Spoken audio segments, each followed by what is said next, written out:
Hello and welcome to Classic Vinyl Podcast. I am Justin. I'm here with my co-host Tyler. Hey, vinyl heads. We're so glad to have you back. Yeah, it's good to be back today. So, we've got an episode today that was a suggestion from a listener, and we appreciate it. It was from Sonny Lee in Montana. Sonny Lee, thank you very much. This is a great suggestion. Yeah, this is a good suggestion. One of my favorite albums of all time, so I didn't have a problem doing it. And today we're going to do John Lennon's, basically his first solo album after the Beatles, Plastic Ono Band. Mm-hmm. It'll be a good one. Yeah, it's going to be exciting. I've popped a Benadryl. Allergy season was getting to me a little bit just before, and I realized that was a huge mistake. Why are you falling asleep? Little bit. So let me give you a little history on John Lennon first. We won't go too in-depth in it. I think most people know who John Lennon is, if they're listening to this episode anyways, but obviously the famous member of the Beatles. He was murdered. He was. But before he was murdered, he was born on October 9th of 1940 in Liverpool, England. And he's the founder and the main writer, one of the main writers and co-lead vocalist of the Beatles. I'm sure you've heard of the Beatles. Yeah, I'm not Catherine Zeta-Jones from Celebrity Jeopardy. I have heard of the Beatles. Okay, just checking. So after the Beatles breakup in 1970, his first single actually came before the breakup, and it was Give Peace a Chance. It was released in 1969, kind of during the Beatles breakup, when things were starting to go on.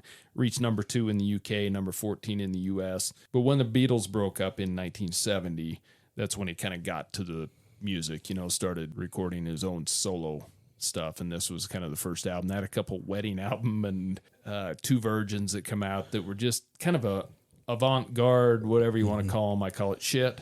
Yeah, people blame Yoko Ono for the Beatles breakup. I'm not sure that that's fair, but John Lennon and Yoko Ono had a very different sound when they got together compared to what John Lennon was doing with the rest of the Beatles. Yeah, but that's what's good about like this album and some of his later albums. She pretty much stays off of them, and that's good. I mean, I'm glad for that. As far as a business mind, especially now in the later years that she's taken over the John Lennon estate since his murder and everything like that, I think she's made a lot of good business decisions. But her music, if that's what you want to call it, leaves a little be desired. Yeah, it's I don't even know what to classify her music as. It's interesting. Yeah. John Lennon is obviously known for the Beatles, but post-Beatles, he's known for a lot of his activism, his bed in for peace and those kind of things. He fought deportation in the U.S., fought the Nixon administration. He swore that he was being surveilled by the FBI, which come to pass was true. Yeah, how about that? Yeah, he's done a lot of writing. He's famous for art, a lot of things like that. But as far as his recording career as a solo artist, he had 11 studio albums, 3 live albums, and more compilations and box sets and anniversary releases than you can shake a stick at. Here again, I'm talking about John Lennon and the Beatles. Last week we did the Doors, and as you stated, and I stated, I'm a completist. I'm kind of that way with the Beatles and the Lennon stuff as well. So, yeah. Are you that way with all of the individual Beatles? Are you that way with George Harrison? No. I'm a big fan of John Lennon's solo stuff, obviously through 1980 until he wasn't with us anymore. I'm a big fan of most of McCartney's 70s stuff. But after that, I like George Harrison's first album. I like Ringo's first couple albums, but past that, I don't get too heavy into much other than some of the hits. Okay. But I definitely am that way through the 70s with John and Paul. So John sold over 25 million albums worldwide. That's just solo albums. That's not counting Beatles albums. As far as on the charts, Imagine and Double Fantasy reached number 1 in the UK. And then in the US, Imagine, Walls and Bridges, and Double Fantasy all reached number 1. So he had one more number 1 album here in the US than he did in the UK. He had a total of 17 albums in the U.S. that reached the top 50. So not bad for a post-Beatles career, but pretty much anything any of these guys did after the Beatles wasn't going to live up to the fame they experienced during the 60s. Well, that's true, because they essentially were starting off not necessarily at the bottom of the ladder again, but they had gone down several rungs. Yeah, I mean, you look at that a couple ways. I mean, obviously, they were already famous, right? So anything they released, there were certain diehards like myself that were going to buy it anyways, but that a lot of people were angry about the Beatles being broke up and didn't want to hear solo work. Especially people that would have blamed John Lennon for the breakup of the Beatles. Yeah, and I think that was kind of the going fact at the time that Yoko and John broke up the Beatles. But I think as history has proven itself as time's gone by, it wasn't so much that as that every single Beatle was getting older, wanted to express their own individuality, and let's be honest, they just moved on. The time had passed. Yeah, this tree was ready to branch off, right? Yeah, and it just happened. And you know, I think if John Lennon hadn't been murdered in 1980, you know, you may have seen some reunions and a little bit of music made, and it's unfortunate we didn't get that. Yeah. So as far as singles released as a solo artist, he released 25 total singles. He had 3 reach number 1 in the UK, which was the song Imagine, Just Like Starting Over, and Woman. He only had 2 number 1s in the US, which was Whatever Gets You Through the Night and Just Like Starting Over. All 25 were in the top 100 in the US. Wow. So all of them did well on the charts. John and Yoko had Sean, and he was into their life. He basically became the house husband and put his guitar up on the wall and raised his kid for 5 years, and people thought he was crazy leaving the music scene. Yeah, great work if you can find it. Yeah, but when he did finally come back, you know, he released the album Double Fantasy in 1980, but unfortunately that was short-lived because he was murdered on December 8th of 1980. By a chubby guy from Hawaii that shall not be named. Shall not name him. But, you know, it's unfortunate what happened. It still saddens me to this day. But in a lot of ways, like a lot of things, kind of like our episode with last week with Jim Morrison dying, you know, it almost martyrs him and the music. And that kind of happened with John Lennon. It definitely had a resurgence in Beatles popularity. You know, it's unfortunate that's what it took to get it there, you know, and you never know what we missed out on. But it is what it is. And I guess we're lucky to have almost 20 years of recorded music by him. We do miss John Lennon. Yes. So do you want to get to the album review? Yeah, let's do the album. And now it's time for the album review. Okay, Sonny from Montana. You suggested John Lennon, Plastic Ono Band. We have a few suggestions in the inbox, and this one stuck out to me because obviously I'm a huge John Lennon fan. This is one of my favorite albums, and I'm not going to hide that. And so I thought it'd be a good one to do. And the one good thing was, and you'll have to tell me, Tyler, after listening to this album, how many of you heard before this? Not the majority. I'll tell you that. A select few I've heard before. That's what I was thinking, because I asked you after we listened to the first side, and you hadn't heard any of those. And then I think you recognized Well, because it was my ringtone for a number of years while we worked together. But I wouldn't say that I'd listened to the song in its entirety. I just really knew the ringtone. Well, that'll be interesting because, of course, what we do for any new listeners is we sit down and listen to this album right before recording. Most of the times it's an album I've listened to for a lot of years, at least so far it has been, because a lot of them I picked and some of them have been listener suggestions. We do have a bunch in the pipeline that are albums I'm not so familiar with. But it is, most of these albums, Tyler's heard a lot of the hits, obviously, that hit the radio, but he hasn't heard the albums, so it's kind of a first impression from him. I'm new here. Something like that. Well, and like I've stated before, it's kind of interesting for me as well because I can listen to these albums as many times as I want for many years, but when you sit down with the purpose of rating them, you look at them in a different light. Certainly do. And this is a fun way for us to spend some time together and get some ideas or bounce some things off of each other and get some different impressions that we hadn't had before. Yeah, exactly. Okay, so Plastic Ono Band was released by Apple Records on December 11th of 1970.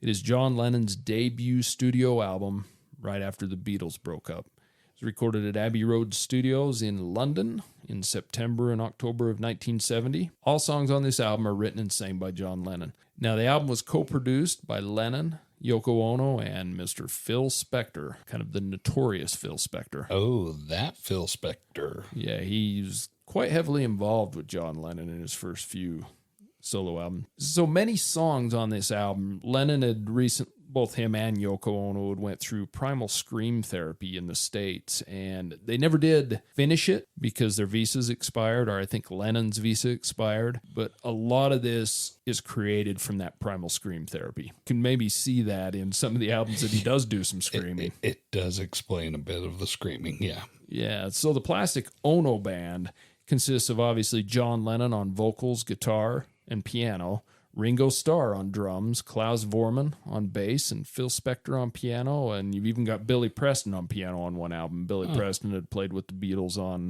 the Let It Be album in the famous rooftop concert. Yeah. So this album reached number 6 in the U.S., number 8 in the U.K. Funny enough, it reached number 1 in the Netherlands and Canada. Kind of strange, but The Dutch really liked it, huh? I guess so. This album sold to date over 3 million copies worldwide.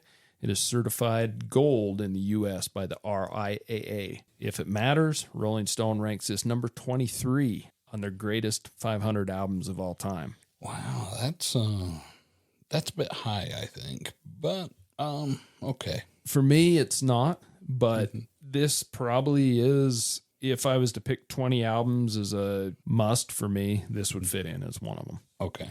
But whatever Rolling Stone is worth is what it's worth. So they've also got Beyonce up there quite high. And another kind of fact about this is when they released this on December 11th of 1970, Yoko Ono released an album of her own music of the same name, Plastic Ono Band. Featured almost the exact same cover as well. It's not quite as popular as you may know because... No, I'm sure there's a lot more screaming on it. Yeah, most likely. So the album artwork's kind of interesting. It features Yoko laying on top of John Lennon beneath a tree, and they're at Lennon's Tittenhurst Park estate. And the back shows a photo of a young schoolboy John Lennon. Now, the Yoko Ono album was almost identical, but you could barely see Yoko. She was laying beside John, but not on top of him like she is on the John Lennon's Plastic Ono Band album. So they're similar, but one thing is different is the music on this one is... I guess maybe I should be honest. I don't know if it's far superior because I've never listened to Yoko Ono's. Okay. So, to be honest. So, you ready to get the first song? I am so ready for this. Let's do it. Side 1. Okay, so the first song opening on this vinyl is Mother. And this song certainly is where you can see some of that primal scream therapy come through. Okay, you got John Lennon on vocals. Yoko Ono creates the wind noise. Ringo Starr on drums and Klaus Vormann on bass.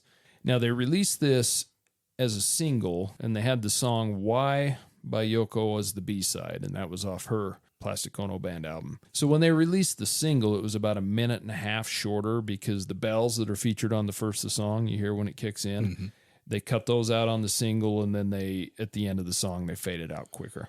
That's surprising because the bells at the beginning are really cool. Yeah, they're kind of neat. I think it sets the perfect tone for it. So as a single, this reached number 43 in the U.S. So this song essentially addresses both of John Lennon's parents. You know, his mother, Julie, had been killed by a car when he was young, and his dad, Alf, abandoned the family when John was just an infant. I think going through his primal scream therapy, and that's where you get this, because this does have a lot of his early childhood issues along with... Sounds like it. Yeah, he simply screams it out in this song, right? Yeah, and just the writing, man. This is very much a song that sounds like John Lennon's project from a therapist. Yeah, it kind of does. Obviously, as we said, it opens up with these funeral-like bells, right? What are your thoughts on this song? Oh, I love the bells. I mean, it's this very simple, steady ringing.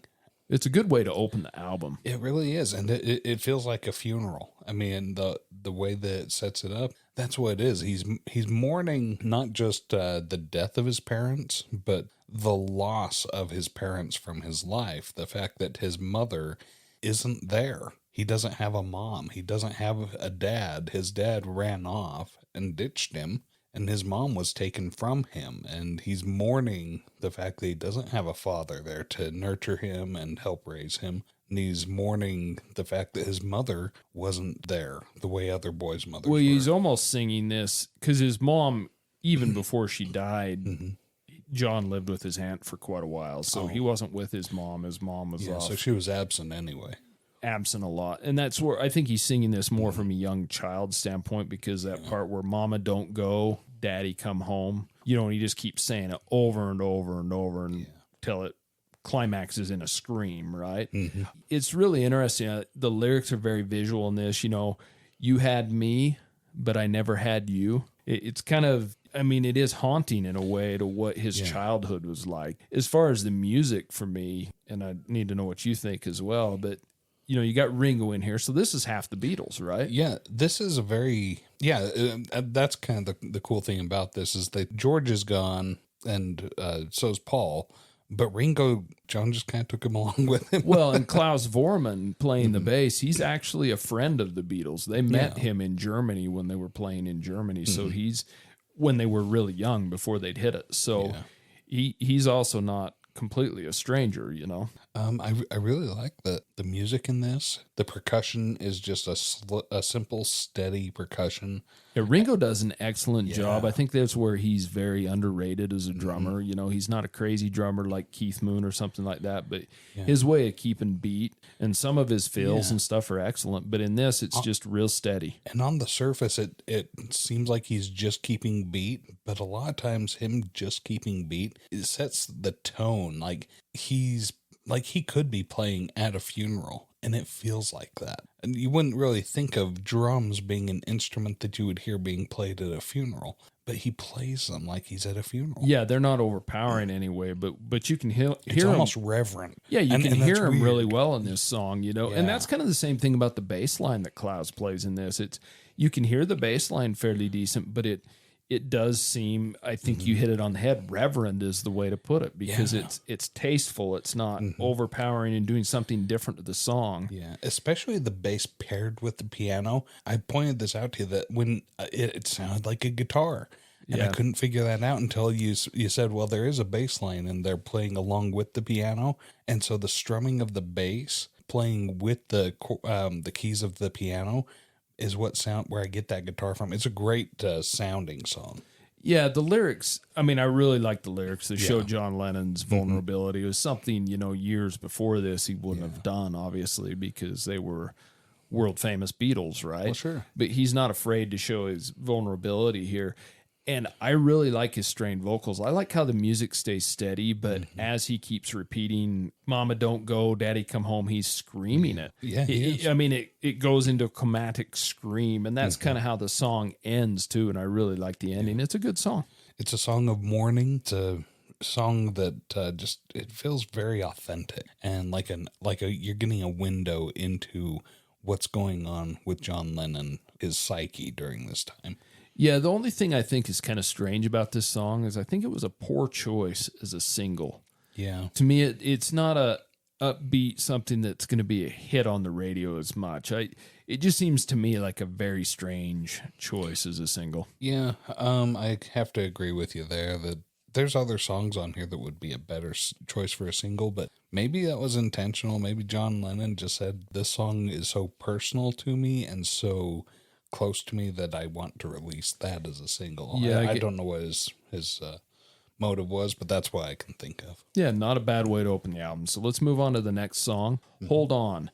Now, on this song, you got John Lennon, of course, on vocals again. He's playing the tremolo electric guitar, which I love on this song, by the way. You got Ringo again on drums and Klaus Vormann on bass. This is basically written about Lennon and Yoko Ono overcoming all their challenges they're having in their life at the time. Yeah. You know, with fame, and of course with fame comes a lot of scrutiny and things like that, right? And one of the famous things about this song too that I pointed out to you is where about the middle of the song where Lennon says cookie. Is it Lennon or is it from Sesame it's Street? John Lennon. It sounds just like Cookie Monster. I know, he's just a cookie for nothing, for no reason. Right? Yeah, I don't know why it fits. It's I so don't random. know. I love it. Maybe with Lennon and Ono trying to overcome their challenges, maybe Sesame Street was just a simple way to do it. I don't know. What are your thoughts on the song? You know, it was a pretty decent song. Telling yourself to just hold on, hang in there, trying to figure it out. It was a good song. This would be what I would consider a good album filler. Yeah, and for me, I really, really like tremolo electric guitar on this. Me and my kid looked up the chords and played it, you know, and kicked over the amp to the tremolo effect.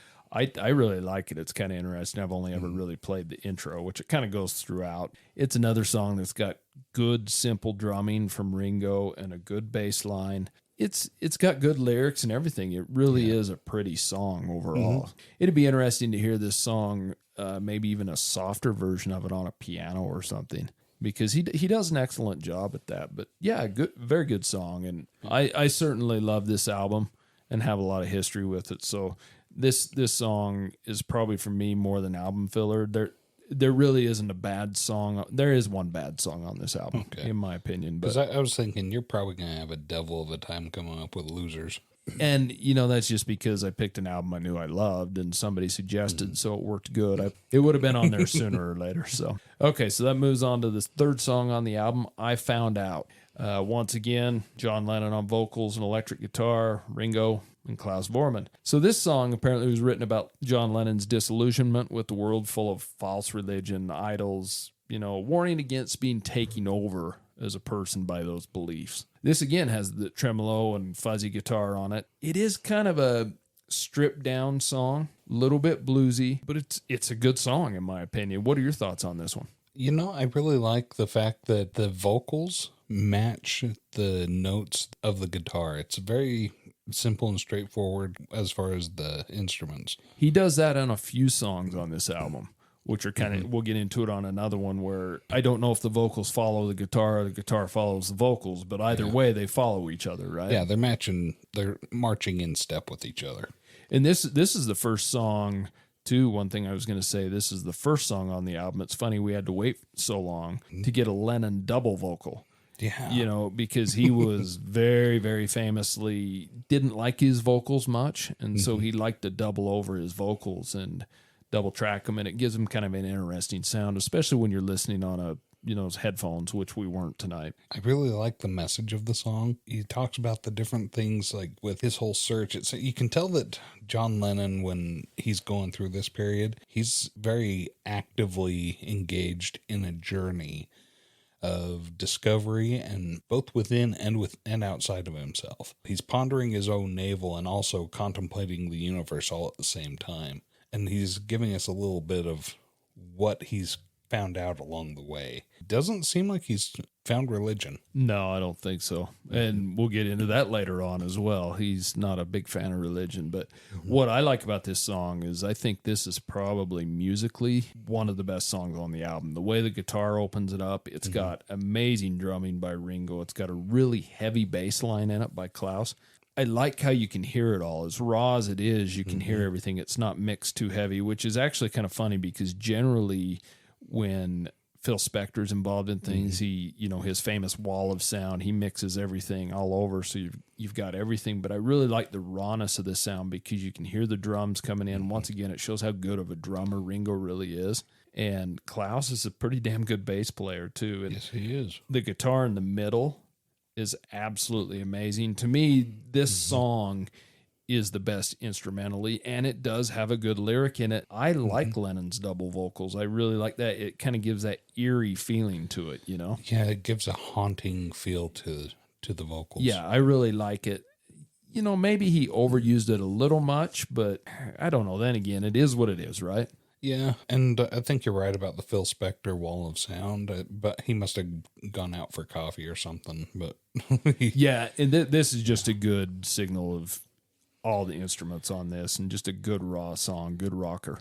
Yeah, and his whole message that he's saying is that it just seems like he thought that all of the things that fame and money bring with it would solve all of his problems. And if you've ever talked to somebody that's got fame and fortune, they all come to that same conclusion that none of their problems are solved by fame or fortune. Yeah, it might solve a few simple issues like, you don't need to worry where your next meal's coming from. Exactly, or a roof over your head. But a lot of those simple problems are replaced by problems that are equally as horrible or even... Yeah. Well, your essentials are not things that fulfill you. They're just the essentials. Yeah, exactly. So kind of interesting. So that moves on to the next song, Working Class Hero. This song only features Lennon on vocals and his acoustic guitar, which I really like the way this one's stripped down. This is a song I learned how to play on guitar early on. Pretty easy song. It's an A minor to a G, an A minor to a G, and a D, and that's pretty much all that's in the song. I think it's basic on purpose. Yeah, and it's good. Other than, do we get an F word from a Beatle? Oh, we do. Yes, we do. And I don't think people were happy about that. This is a very political song, basically warning the middle class, not to get caught up in the machine. But that's what they say, and they say it's influenced by Bob Dylan, who John Lennon was very close to. But when I listen to the lyrics, to me, this is kind of a song about the angst of growing up in a world with really high expectations. That's the way I take it. Yeah, this definitely feels like a Bob Dylan song. I think that John's really hitting this one very well and very accurately, square on the head. Because that's right. I mean, we're sent to school, and that, a lot of it has to do with, like, he sings about school quite a bit. That you go to school, they beat you at school, they drill it into you and make you conform in school. And that's how they expect you to behave as an adult amongst polite society, right? Well, yeah, and that's kind of why I say, when you listen to the lyrics, they sound more like angst of fighting against the world, like he's got excellent lyrics in it, like keep you doped with religion, sex, and TV. First you must. That line. Yeah, it's a beautiful line. And I think, I'm not a huge Dylan fan. I know Dylan's hits. I'd really like to get a little more into Dylan, but to me, this is John Lennon out Dylan and Dylan. Yeah. In a way, I just love the visuals in it. First you must learn how to smile as you kill if you want to be like the folks on the hill. Oh, I love that line too, especially because it's like saying that you need to learn how to fire people, but do it nicely as you look them in the face and while you're ruining their life. Yeah, maybe not even fire, just take over people and ruin people's lives in whatever way it may be. Yeah, I really like how simple this song is and how it's just Lennon and his acoustic guitar. Yeah, it's so powerful. It's one of my favorite songs on the album. It's always been one of my favorite songs. I think some people's criticism of it is, what would Lennon know about being a working class hero? But I think you forget his roots. Yeah, not only his roots, but I think you're taking the song wrong in the first place, right? I think he's just trying to point out the things that are wrong with the world, not necessarily that he himself has happened to be a working class hero at the time of him singing the song. Well, and the fact that this whole song is about how the machine of society will chew you up, and he's not wrong. No, he's not wrong at all. He may be a multimillionaire at this point, but he's not wrong. Well, and on top of that, this song, I think, is as relevant now as it was then. Oh, maybe even more so. Yeah, maybe even more so, and it's been 50 plus years. So. Because, I mean, it feels like today there's even a bigger gap between the elite wealthy and the working class. So that moves us on to the next song. Is actually the last song on side one, Isolation. Now, this is another song with John Lennon's vocals double track. Plays organ on this, and then again, you've got Ringo Starr and Klaus Voormann on this one. This song, once again, is about Lennon's life. He's written it about his disillusionment with fame, Beatles breakup, all the negativity he and Yoko were receiving at the time, because, like we had talked about earlier. John and Yoko, to the outside world, would seem like they had everything, but they were still lonely and isolated because, like we had said, along with fame, fortune comes issues. You don't have that ability to just disappear into a crowd and blend in anymore because you're universally recognizable. Yeah, exactly. So what are your thoughts on this song? I think they captured the message very well with the music and the lyrics. That, that it's just difficult to, you feel alone, even though you're crowded by people, by throngs of people wanting your picture, wanting your autograph, wanting anything from you, right? A little piece of you. Not everybody wants to give away a little piece to everyone that comes along. And, that every piece that you give away depletes you. It's funny how you dissect these lyrics, and I'm trying to dissect the music, Yeah. Well, I think I'm just trying to dissect his psychology. Yeah. Where he's coming from upstairs. Well, I think this fits in with the whole theme of the album. As far as the music, it's got a really pretty soft piano intro to it. Simple, yet subtle drums and bass line. In fact, even though it has double vocals, that really doesn't start till about the middle of the song when he says, "I don't expect you." And he goes on there, and it's a really thick double. And I don't know. I love that sound. Lennon's voice, even going back to his earliest Strawberry Fields when he'd had George Martin double track his vocals, telling George Martin that he didn't like his voice. And Martin has famously said many a times that Lennon was very, very self-conscious of his voice, even though people loved it. You listen to some of his raw recordings on some of those demos, and his voice alone is haunting, even when it's not double tracked. And so to hear it double tracked, I really like it. I like the middle section of this song. I really like the way his voice sings when he's kind of going into isolation. He repeats I a bunch of times and he goes in isolation. The only thing I really don't like about this song is the ending. It's really abrupt. That part I don't like, but other than that, I love this song. I think it's got good vision with the lyrics. It's got a really good sound. It's just good overall for me. It's a good way to close out side one. Pretty decent way to finish out side one. The whole, like, the double tracking on his voice, it's a very common problem with people, is most people don't like to hear themselves recorded because it doesn't sound at all on tape or on the recording the way that you think it sounds when you're talking and you're forming the words with your mouth that are already up in your head. Yeah, because, and that's the thing about having a podcast is going back and listening to your voice. And I'm sure that it just bothers you. It does. Hear your voice. It does. You hear it in a different. It's something that I've gotten used to, but it used to bother me, the sound of my voice on a record. Lennon, I mean, you would think there would be a certain point after being in the biggest selling band of all time, even at that point, that he'd be like, well, my voice must be okay. Exactly. Start to trust your audience a little bit rather than saying, well, I know better. But maybe it is that vulnerability and that self-consciousness that brings us better music and him to be more of a perfectionist about it. I don't know. Yeah, could be. You ready to get to side two? Yep, let's flip it over. Side 2. Okay, so side two opens up with Remember. Now, once again, John Lennon on vocals and piano, Ringo on drums, and Klaus on bass. This is another song that's heavily inspired by the primal scream therapy that Lennon and Yoko Ono went through. I think it's about unpleasant memories of his childhood, but it's hard to say. That's what it seems like from the lyrics. Yeah, it seems that way. It's got that steady rhythm, which I have to wonder if there was a metronome as part of this scream therapy, because there is that very steady rhythm with Ringo Starr on the drums again. Keeps popping out a steady beat. Yeah, so this song originally was over 8 minutes long, but it was cut down immensely, and then they throw that explosion in at the end, right after he says, remember the 5th of November, and then that big explosion. Yeah. You looked at me like, what the hell's going on? Like, oh shit, there's no fade out there. But yeah, you've got the chugging piano throughout, but it's so monotonous. This whole song is very monotonous. It never changes. Yeah. It doesn't even really have a chorus.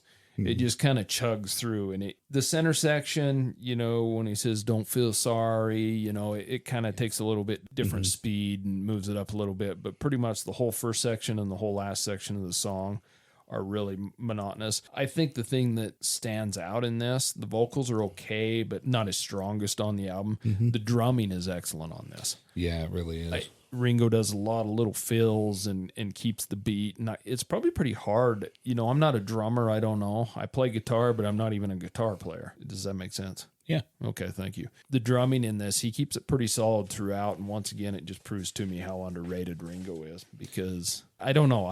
I'm really impressed the more and more I listen to his drumming on his solo work, when he's played on Lennon's, when he's played on Harrison's, when he's played on Paul's stuff, and then going back to the Beatles stuff, you really focus in on the drums. And I don't know why he's not considered in the top drummers of all time, but he should be. He really should be. He's an excellent drummer. You can't come away as the drummer from the best band of all time or most popular band of all time without being in the top drummers, right? Yeah, but I think he's passed off a lot. The Beatles' music certainly wasn't considered heavy instrumentational music in a lot of cases, but he did an excellent job. I'm not sure if I'm reading into John Lennon's lyrics too much on this.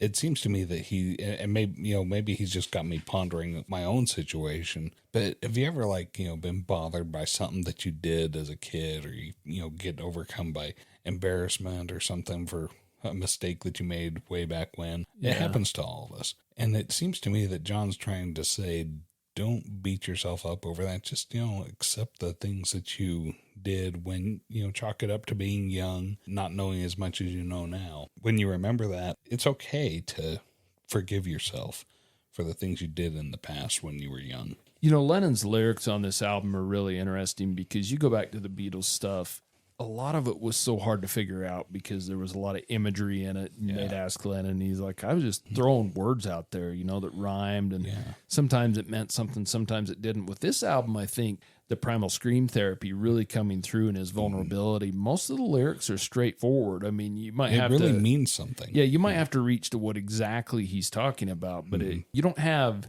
a ton of... There's no guessing on the lyrics, What's a bearded wall dragon or something like that, or what he had in Strawberry Fields and things like that. It's more direct. Not a bad song. So that moves us on to Love.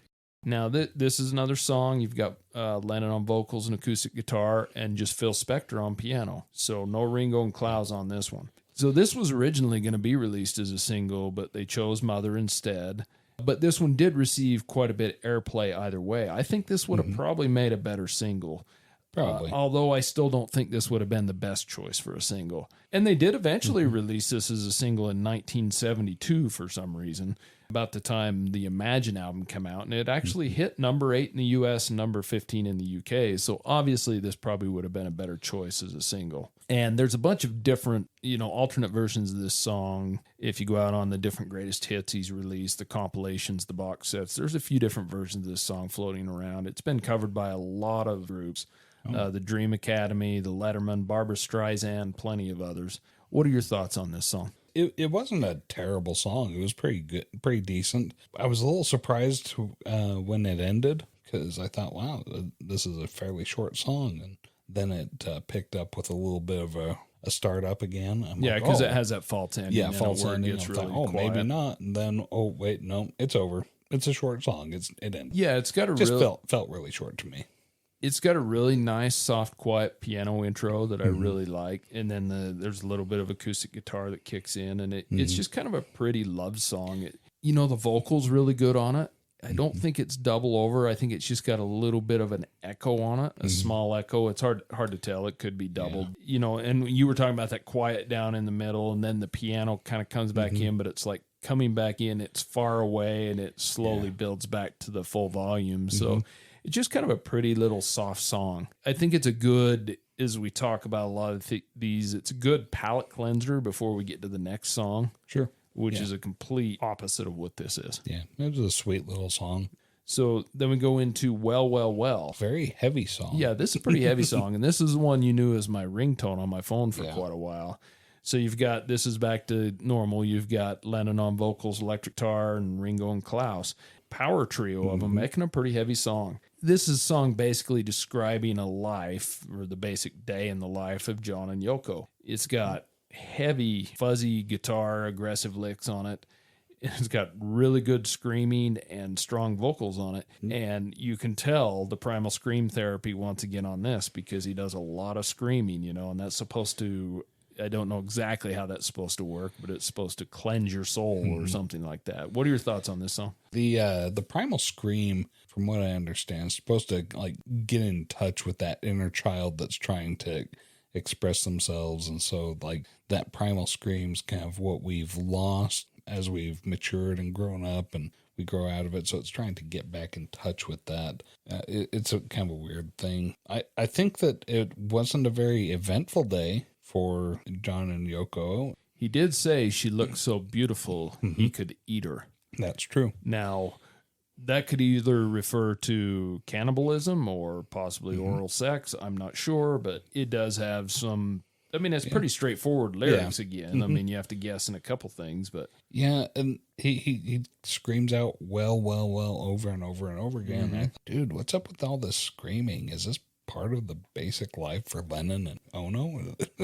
Just a lot of screaming involved. That being said, it was a really good, heavy song to jam out to. I got lost on lyrics, I'll tell you that. And that happens a lot with heavy songs.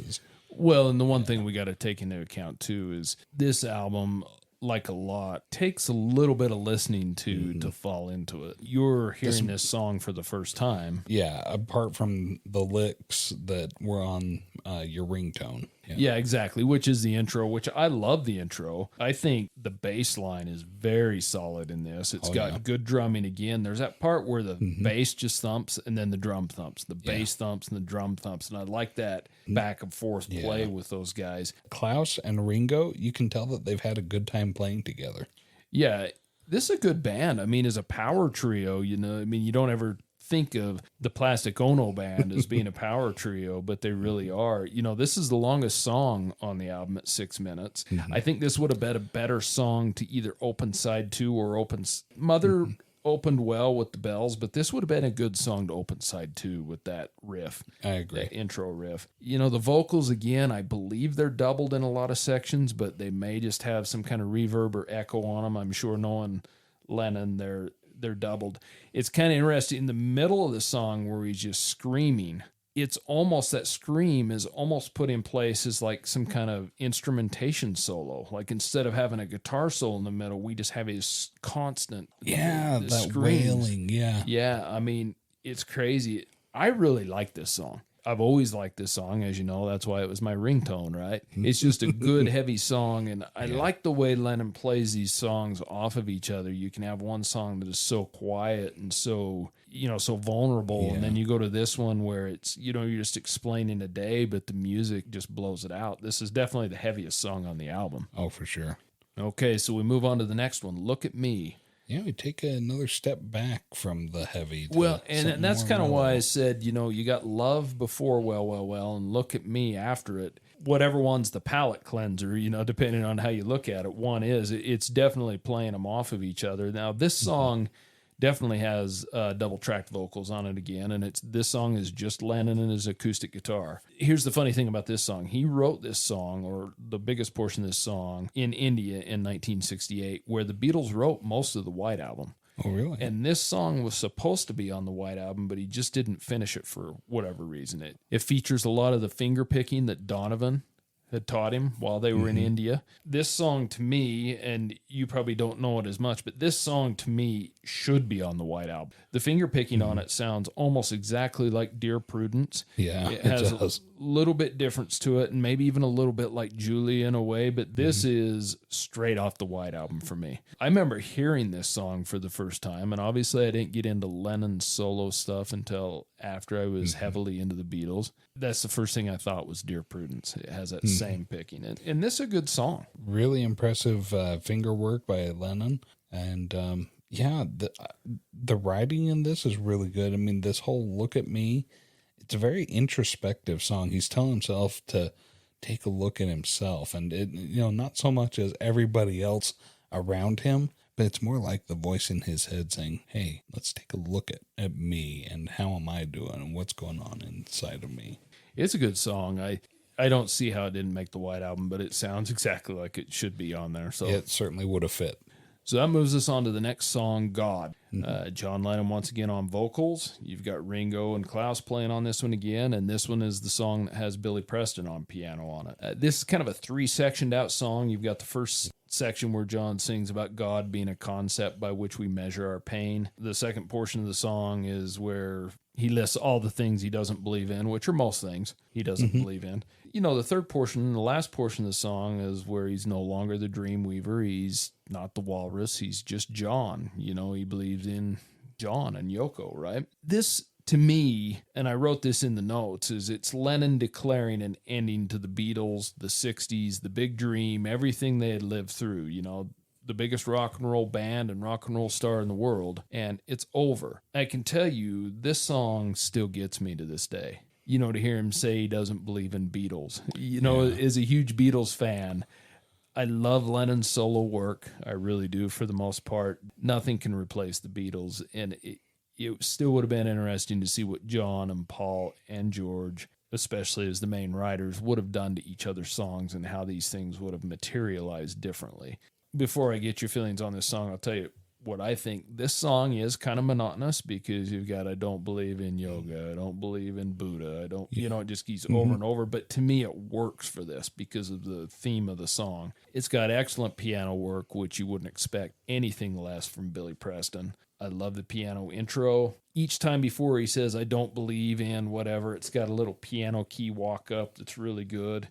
It's just a pretty song, and it still makes me sad every time I hear it.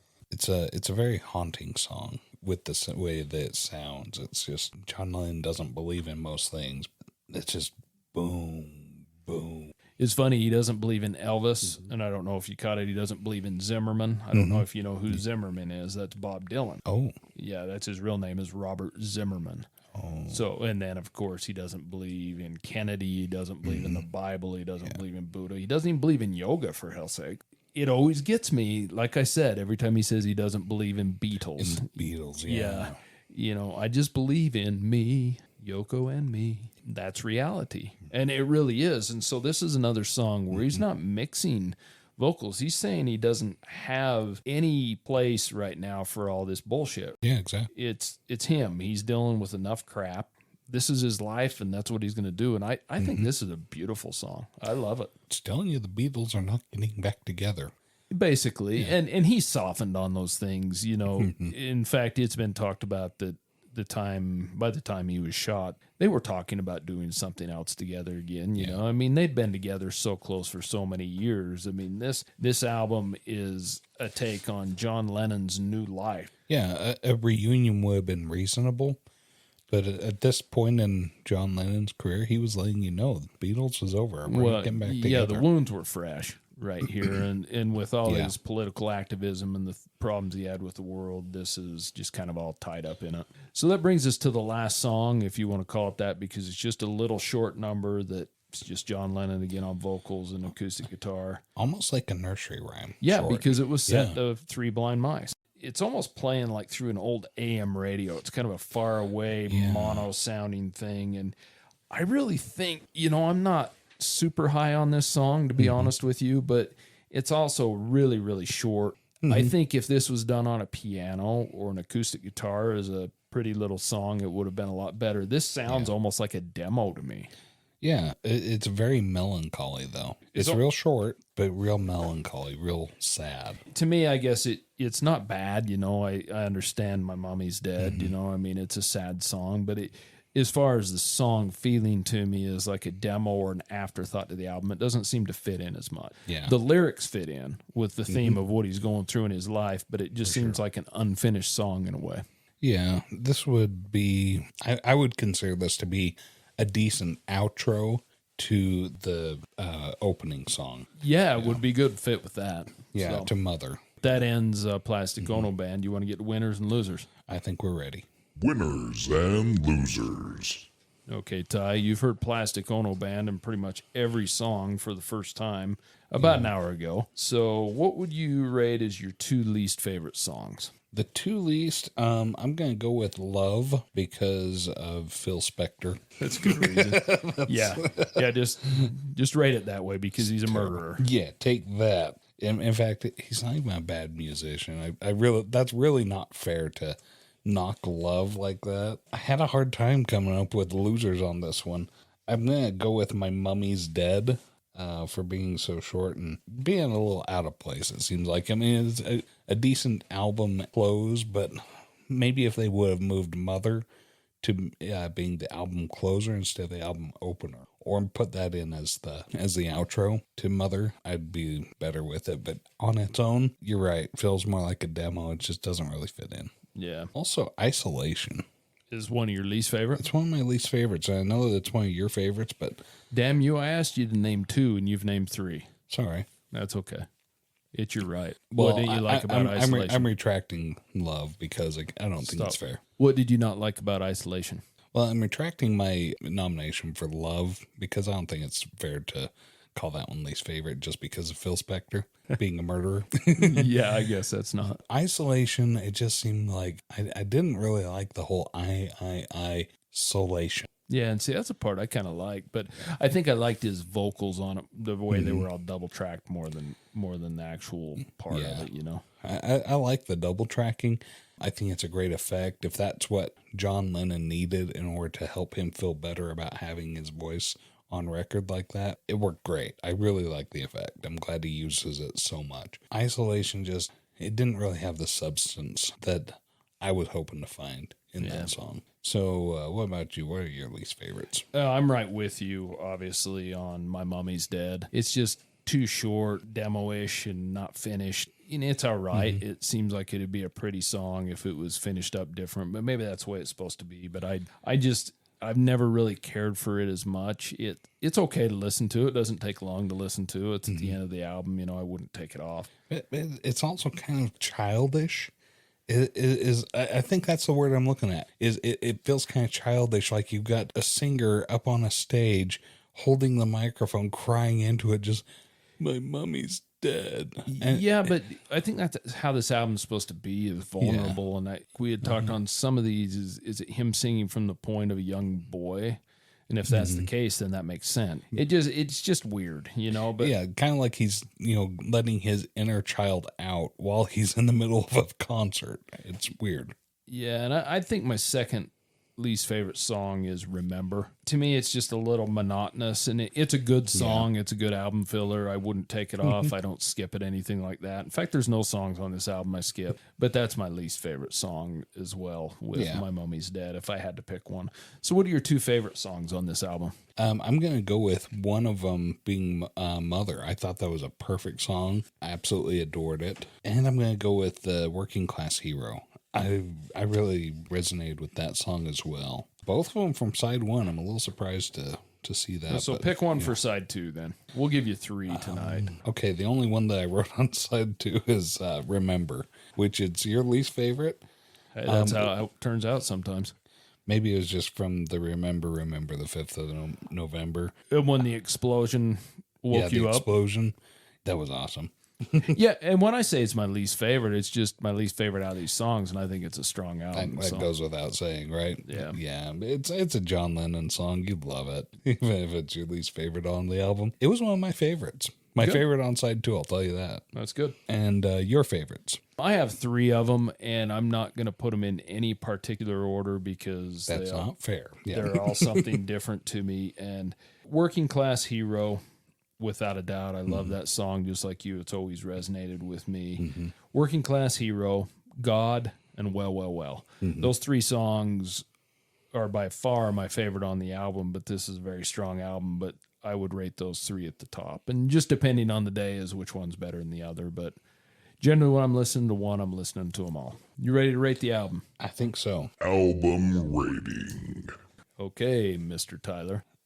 This album, on a scale of 1 to 10, 1 being the least and 10 being the greatest. And I think when we've come to my ratings, we've decided that if I rated a 1, then I never listen to it ever again. And if I rated it a 10, I have to buy the album. Correct. Okay. I'm giving this one a 7. Solid 7. It seems like I hover around the 7 a lot, but this one, you know what? Let me bump it up a half a point. I'm going 7.5, 7.5 on this. Have you noticed you bump a lot of yours a lot? I do. You think about it for a minute and then you give an extra point. We ought to do an episode where you listen to the albums 2 or 3 or 4 more times and then give them a rating and see what you think. Because this is all, from fair. You, this is all first impression for the most part. Yeah, really, because that's knee-jerk for me. Well, and especially this album where there isn't a lot of popular singles off this album or whatever. This is one you kind of have to discover.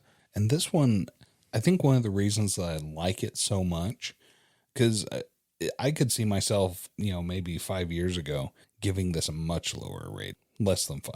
But right now, listening to it the way it was, John Lennon really lays out his psychological journey and where he's at with regards to his fame, his religion, his whole life, and where he's at in his journey.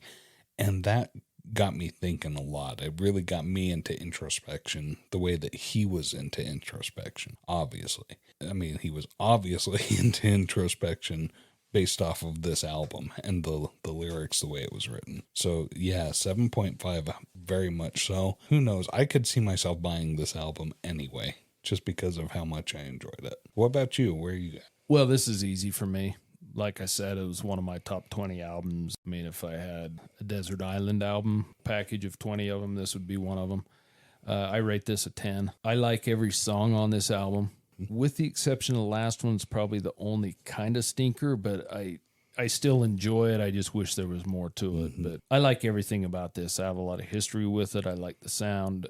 I like the lyrics. I like the music in it, everything. I still find myself while I'm working, I throw this on at least once a month and listen to it. So yeah, it's one of my favorites. I don't think I have another John Lennon album that's a 10. In fact, I know I don't. This is my favorite John Lennon album by far. Wow. You know, it was easy for me when I got the email from Sonny to do this one. You know, we had a few emails in there and I saw that one. I thought, you know, that one will be perfect because I would like to listen to that. But until next time, that's our album rating on John Lennon, Plastic Ono Band. And if you want to reach out to us with any review suggestions, any suggestions at all, send us an email at classicvinylpodcast@gmail.com. Reach out to us on Instagram. Reach out to us on Twitter. But we really appreciate everyone listening. Go out and share us with your friends. Give us a review. It all helps. We appreciate it. And until next time, we'll see you later. Thank you. Thank you so much for listening to Classic Vinyl Podcast. And don't forget to subscribe on Spotify or Apple Podcast or wherever you listen to your podcasts. Follow us on Instagram at Classic Vinyl Podcast for updates, and also share us with your music-loving friends.